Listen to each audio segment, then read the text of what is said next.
Assalamualaikum warahmatullahi wabarakatuh, Sobat Rini Channel Education. Semoga semakin hari semakin bersemangat untuk beredukasi. Video kali ini kita akan menyajikan ya full tutorial dari bagaimana kita mengoptimalkan blended learning menggunakan Google Classroom. Nah, meskipun kita sekarang sudah pembelajaran langsung, tidak ada salahnya kita melanggengkan blended learning.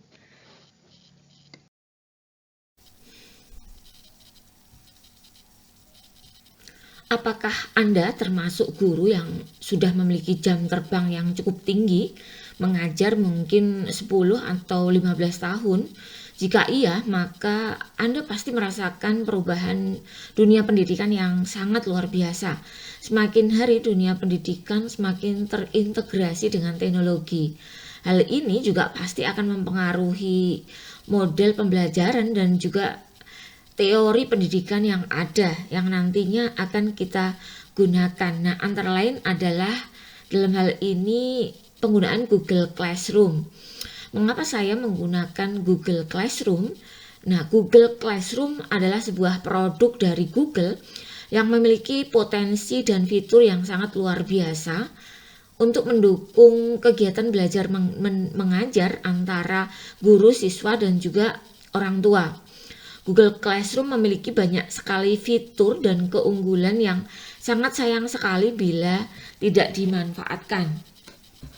Fitur Google Classroom ya yang sangat bermanfaat untuk KBM ya, baik KBM secara pembelajaran jarak jauh ataupun pembelajaran normal, ataupun kita menggunakan blended learning, itu sangat memudahkan kita sekali.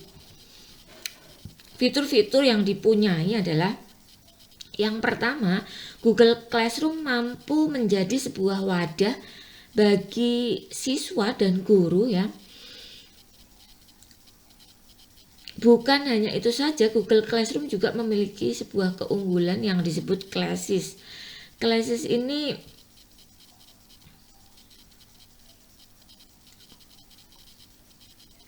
memungkinkan guru membentuk kelas-kelas seperti ini ya, sesuai dengan kelas yang diampu oleh Bapak dan Ibu guru. Kemudian Google Classroom itu terintegrasi dengan Google Calendar sehingga Anda tidak akan melewatkan tugas, agenda maupun rencana kegiatan yang ada di Classes.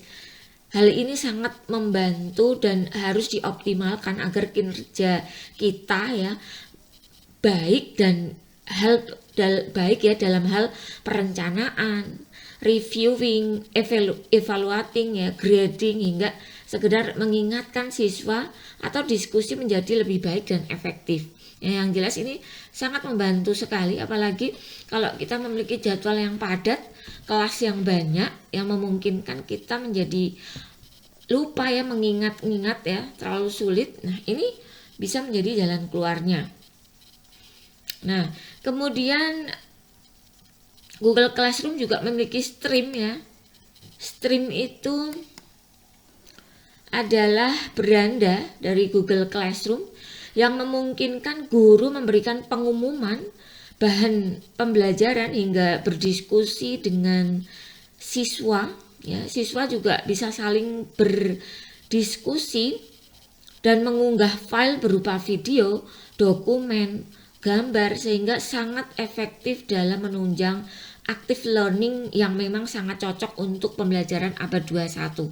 Misalnya saya contohkan di sini ya. Pada hari ini saya misalnya mengajar di kelas 12 OTKP 1.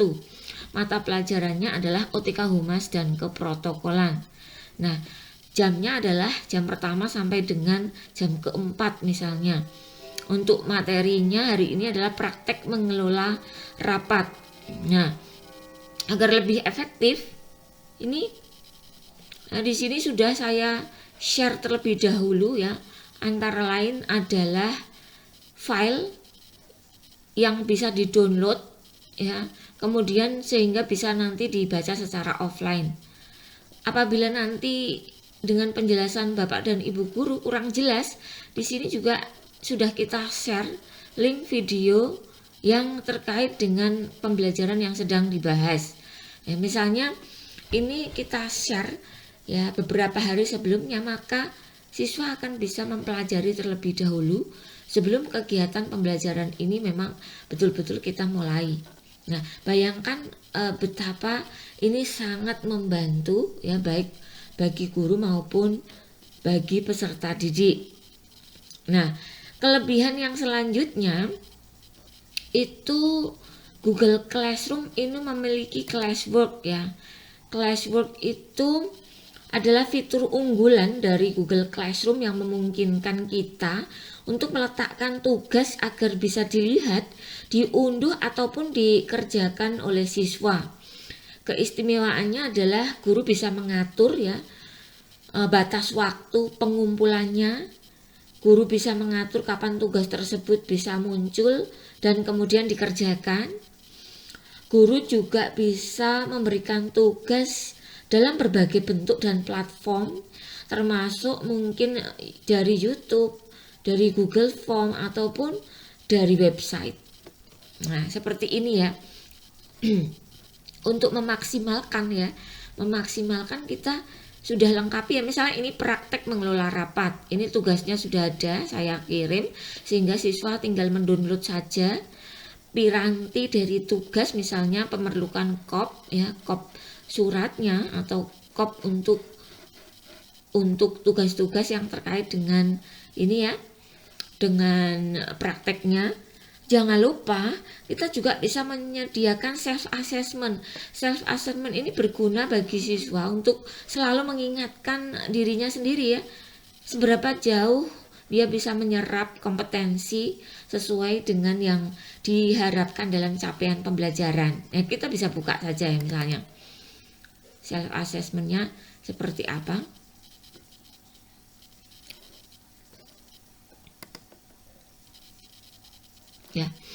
Ya. Nah, ini. Misalnya tadi tugasnya adalah tentang mengatur rapat atau pertemuan. Nah, nanti rapat ini nanti akan terbagi menjadi beberapa elemen ya. Misalnya ini mengatur rapat atau pertemuan. Ini ya, elemennya adalah memproses undangan atau pertemuan. Yang selanjutnya adalah mempersiapkan peralatan, perlengkapan dan tenaga ahli. Kemudian yang ketiga mengatur biaya pertemuan. Yang keempat menyelenggarakan pertemuan. Nah, nanti dari satu tugas itu tadi, nanti siswa selalu akan mengecek ya dirinya sendiri apakah sudah kompeten atau belum. Misalnya ya, dalam satu kegiatan ini memproses undangan rapat misalnya. Di sini siswa mengasesmen diri sendiri ya. Apakah Anda dapat memastikan daftar nama peserta rapat sudah sesuai dengan tujuan rapat atau pertemuan?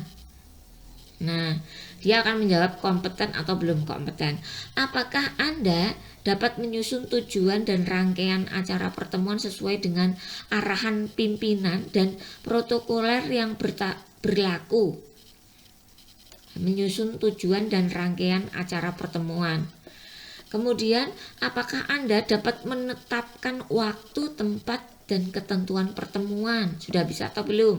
Apakah Anda dapat membuat undangan rapat sesuai kegiatan? Kemudian, apakah Anda dapat mengirim undangan melalui media yang dipilih? Nah, ini ya, terkait penyiapan undangan rapat. Ini ada 5 ya kriteria unjuk kerja yang harus dikuasai oleh peserta didik misalnya. Nah, ini tinggal kalau sudah kita siapkan ini tinggal mudah. Siswa juga mudah karena ini bisa diulang-ulang ya. Kemudian untuk tugasnya ya, mungkin kalau penasaran tugasnya misalnya. Nah, ini tugasnya adalah membuat undangan dan notula rapat ya. Nah, tadi ya terkait undangan tadi sudah ada kriteria unjuk kerjanya. Nah, ini akan memudahkan kita ya dalam memanage semua siswa juga akan dimudahkan dalam hal ini. Mengapa inilah kenapa saya sangat merekomendasikan sekali Bapak dan Ibu ya, baik ini sudah menggunakan pembelajaran yang normal ya, tetap Bapak dan Ibu bisa menggunakan classroom ya, menggunakan classroom untuk mempermudah kita ya, karena ini sangat mudah sekali. Ini kita bagi sebelum pembelajaran, kemudian classwork-nya ini, nah begitu Bapak dan Ibu. Jadi ini sangat mengefektifkan sekali. Nah nanti ini kita juga bisa melihat ya siapa-siapa yang ada di keanggotaan kita. Misalnya ini ya, yang ada di sini itu siapa saja, ini anggota tiap-tiap kelas. Kemudian ini untuk pengumpulan tugasnya. Nah ini ya, nah ini kita juga akan memudahkan nanti ya siswa-siswa yang masih menunggak tugasnya. Nah, memudahkan kita untuk ini ngecek ya. Nah, ini siapa sih yang belum mengumpulkan tugasnya. Nah ini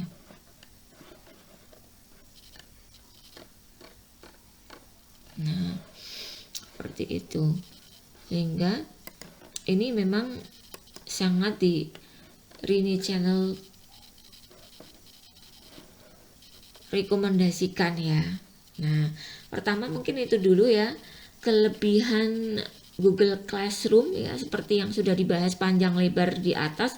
Google Classroom memiliki banyak keunggulan, yaitu mudah diakses, kemudian bisa terintegrasi dengan berbagai produk Google yang lainnya, misalnya Google Form, ini bisa Google Meet, kemudian nanti ada Google Form, Google Site, ada YouTube dan seterusnya, itu bisa sangat mudah.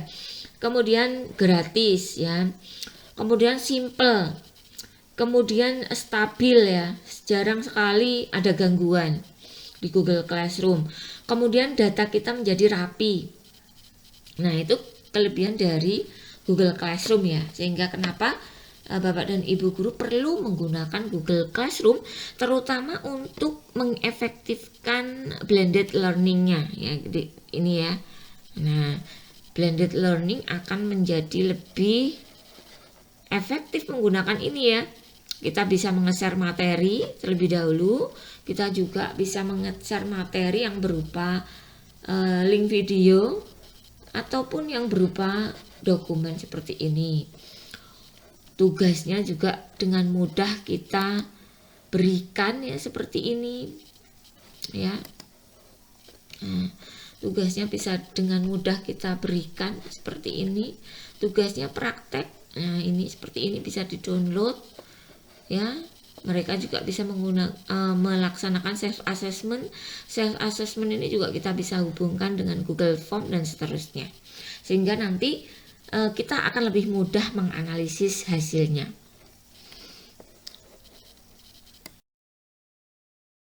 Kebutuhan akan pentingnya literasi mandiri itu menjadi kebutuhan kita ke depan untuk semakin profesional di dalam menjalankan kewajiban kita masing-masing ya, baik dari guru, dari siswa, dari orang tua, masyarakat pada umumnya dituntut untuk menjadi profil pembelajar sepanjang hayat.